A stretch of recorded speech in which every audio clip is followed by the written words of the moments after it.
कर्नाटक में Zika virus जो मुतासरा मच्छरों के काटने से फैलता है, पहला केस रायचूर के एक गांव से सामने आया है। 5 दिसंबर को एक 5 साला बच्ची की मस्बत रिपोर्ट आई है, लेकिन बाद में किए गए टेस्ट की रिपोर्ट मनफी आई है। यानी सिर्फ थोड़े वक्फे से किए गए 2 टेस्टों में पहला टेस्ट मस्बत और दूसरा मनफी। हैरानकुन बात यह है कि ना तो बच्ची ने और ना ही उसके घर के 5 अफराद ने कोई सफ़र किया था।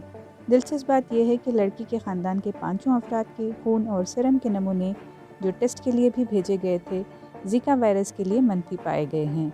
कर्नाटक के वज़ीर सेहत डॉक्टर के सुधाकर ने बेंगलुरु में मीडिया से बात करते हुए तस्दीक की कि लड़की में ज़िका वायरस का टेस्ट मस्बत आया है।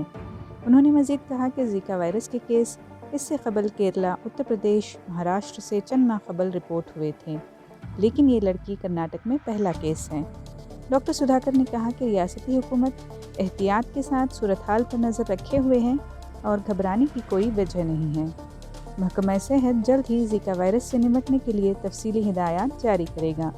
रायचूर के district health officer doctor Surendra Babu ने बताया कि बेंगलुरु और कोलकाता से माहिरीन की 2 टीमें इस लड़की के मज़ीद टेस्ट करने के लिए गांव पहुंची हैं, जो सेहतियाब हो चुकी है। ज़िका वैरस कंಡು ಬಂದಿದೆ ಅಂತೇಳಿ ಪುಣೆ ಲ್ಯಾಬಿಂದ ಬಂದಿದೆ, ರಿಪೋರ್ಟ್ ಬಂದಿದೆ. ಬಟ್ ಅದು ಕೆಲವು ದಿನಗಳ ಹಿಂದೆ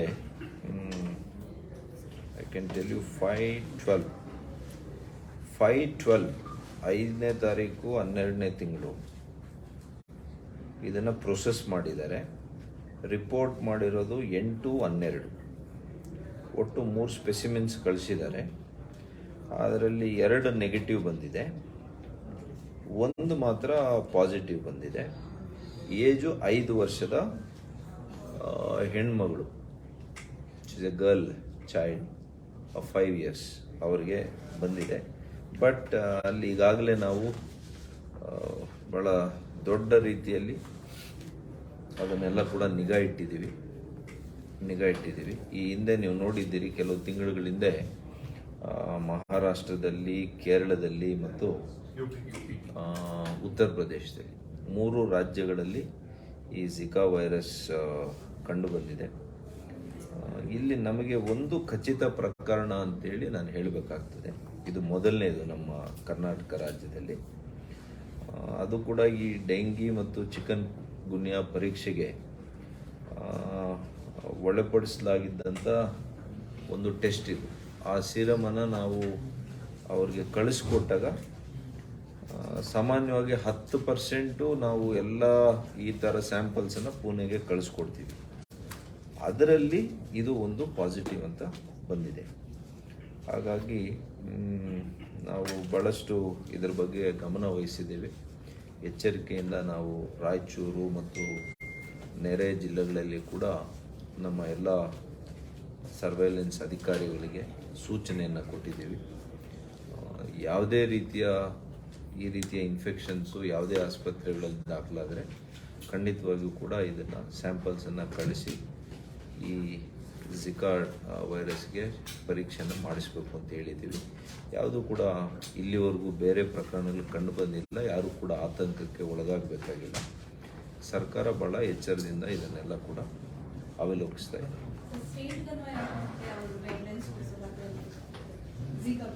ಕೊಡ್ತಾ ಇದ್ದೀವಿ. ಇವತ್ತು ಸಂಜೆನೆ ಎಂಟೈರ್ ಮಾರ್ಗಸೂಚಿಯನ್ನು ಬಿಡುಗಡೆ ಮಾಡ್ತೀವಿ. No, there is no travel history. ಅಲ್ಲ, ವೆಕ್ಟರ್ ಬೋನ್ ಇದೆಲ್ಲ ಸೊಳ್ಳೆಯಿಂದ ಬರೋದಂಥದ್ದು. ಇಟಿಯಾಲಜಿ ಸೊಳ್ಳೆಯಿಂದ ಬರುವಂಥದ್ದು.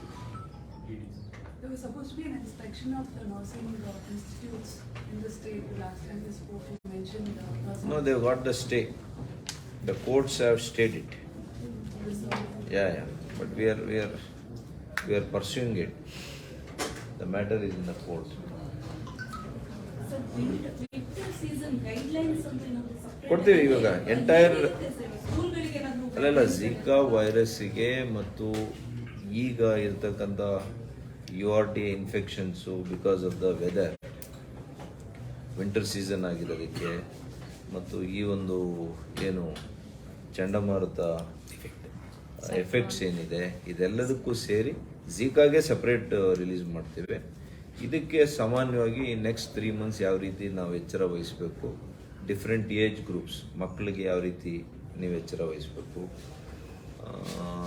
ಹಿರಿಯ ವಯಸ್ಸಿನವರು, ನಮ್ಮ ಸೀನಿಯರ್ ಸಿಟಿಸನ್ಸ್ ಅವ್ರಿಗೆ ಯಾವ ರೀತಿ, ಡಯಾಬಿಟೀಸು ಮತ್ತು ಹೈಪರ್ ಟೆನ್ಷನ್ ಇರೋರಿಗೆ ಯಾವ ರೀತಿ ಅವರು ಎಚ್ಚರ ವಹಿಸಬೇಕು, ಇದೆಲ್ಲದರ ಬಗ್ಗೆ ಮಾರ್ಗಸೂಚಿಯನ್ನು ನಾವು ಈಗಾಗಲೇ ಇವತ್ತು ಬೆಳಿಗ್ಗೆ ಸಭೆಯಲ್ಲಿ ತೀರ್ಮಾನ ಮಾಡಿದ್ದೀವಿ. ಸಂಜೆ ಎಲ್ಲ ಮಾರ್ಗಸೂಚಿ ಅಧಿಕೃತವಾಗಿ ನಿಮ್ಮ ಮಾಧ್ಯಮ ಸ್ನೇಹಿತರ ಮುಖಾಂತರ ಅದು ಪ್ರಕಟಣೆಗೊಳ್ಳುತ್ತೆ.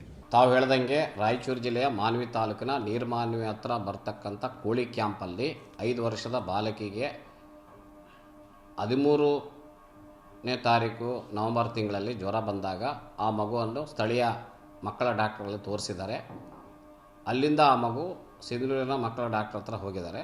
ಸೊ ಮಗುಗೆ ಜ್ವರ ಮತ್ತು ವಾಮಿಟಿಂಗು ಮೈಕೈ ನೋವು ಇರೋದ್ರಿಂದ ಅಲ್ಲಿನ ಸಿಂಧನೂರು ತಾಲೂಕಿನ ಮಕ್ಕಳ ಡಾಕ್ಟರ್ ಏನು ಮಾಡಿದ್ದಾರೆ, ಅವರು Vijayanagara institute of medical sciences ಬಳ್ಳಾರಿಗೆ ಕಳಿಸಿದ್ದಾರೆ.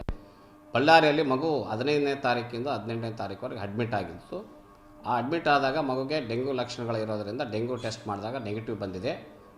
ಹಾಗಾಗಿ ಏನಾಗಿದೆ, ಕೆಲವೊಂದು ನೆಗೆಟಿವ್ ಸ್ಯಾಂಪಲ್ಸ್ನ, ಡೆಂಗ್ಯೂ ಲಕ್ಷಣಗಳಿದ್ದ ಸ್ಯಾಂಪಲ್ಸ್ನ ಬೇರೆ ವೈರಸ್ ಪತ್ತೆಗಾಗಿ ಅವರು ಸ್ಯಾಂಪಲ್ಸ್ನ ಪುಣೆಗೆ ಕಳಿಸಿದ್ದಾರೆ.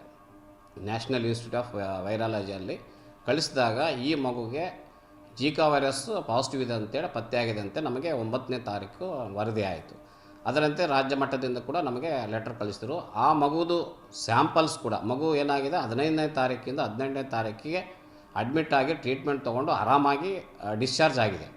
ಅದೇ ಮಗುದು ಸ್ಯಾಂಪಲ್ಸ್ನು ಮತ್ತು serum samples, urine samples test ಮಾಡಿದಾಗ ನೆಗೆಟಿವ್ ಬಂದಿದೆ. ಮುಂದುವರೆದು ಏನಾಗಿದೆ, ಆ ಮನೆಯಲ್ಲಿರ್ತಕ್ಕಂಥ ಎಲ್ಲರೂ ಯಾರು ಸಂಪರ್ಕಿಗಳಿದ್ದಾರೆ ಅವ್ರದ್ದೆಲ್ಲ ಸ್ಯಾಂಪಲ್ಸ್ ತೊಗೊಂಡಿದ್ರು ಕೂಡ 5 ಜನ ತೊಗೊಂಡಿದ್ದಾರೆ. 5 ಜನದ್ದು ಕೂಡ ಸ್ಯಾಂಪಲ್ಸು ನೆಗೆಟಿವ್ ಬಂದಿದೆ. ಮತ್ತು ಅದಕ್ಕೆ ನಮ್ಮ ತಂಡ ಈಗಾಗಲೇ ಅಲ್ಲಿ ಭೇಟಿ ನೀಡಿ ಮಗುನ ಮತ್ತು ಮನೆಯಲ್ಲಿ ಸುತ್ತಮುತ್ತ ಇರ್ತಕ್ಕಂಥ ಎಲ್ಲವನ್ನು ಪರಿಶೀಲನೆ ಮಾಡಿದ್ದಾರೆ. ನಾನು ಕೂಡ ಸ್ಥಳಕ್ಕೆ ಭೇಟಿ ನೀಡಿ ಪರಿಶೀಲನೆ ಮಾಡಿದ್ವಿ. ಆ ಥರ ಯಾಕಂದರೆ ಅದು ಕೋಳಿ ಕ್ಯಾಂಪ್ ಇರೋದು ಸುಮಾರು ಒಂದು 50ರಿಂದ 60 ಮನೆಗಳಿದ್ದಾವೆ. ಈ ಮನೆ ಏನಾದರೆ ಐಸೋಲೇಟೆಡ್ ಇದೆ, ಅಂದರೆ ಹೊಲದಲ್ಲಿದೆ ಮನೆ. ಸೊ ಆ ಮಗುನೂ ಕೂಡ ಜಾಸ್ತಿ ಜನರ ಸಂಪರ್ಕ ಇಲ್ಲ. ಹಾಗಾಗಿ ಮನೆಯಲ್ಲೇ ಇರ್ತಕ್ಕಂಥವ್ರೆ ನಾವು ಟೆಸ್ಟ್ ಮಾಡಿದಾಗ ಆ ಥರ ಏನೋ ಭಯಪಡ್ತಕ್ಕಂಥ, ಏನು ಜಾಸ್ತಿ ಸ್ಪ್ರೆಡ್ ಆಗ್ತಕ್ಕಂಥ ಲಕ್ಷಣಗಳೇನಿಲ್ಲ. ಅಲ್ಲಿರ್ತಕ್ಕಂಥ ಸೊಳ್ಳೆಗಳು ಏನಿದ್ದಾವೆ ಮನೆ ಸುತ್ತಮುತ್ತ ಮತ್ತು ಆ ತೊಟ್ಟಿಗಳಲ್ಲಿ ಏನಿದ್ದಾವೆ, ನಾವು ಅದನ್ನೆಲ್ಲ ಕಲೆಕ್ಟ್ ಮಾಡಿದ್ವಿ. As per instructions from the state as well as central team ಬಂದಿದ್ದಾರೆ ನಮ್ಮಲ್ಲಿ. ಅವ್ರ ಪ್ರಕಾರ ನಾವು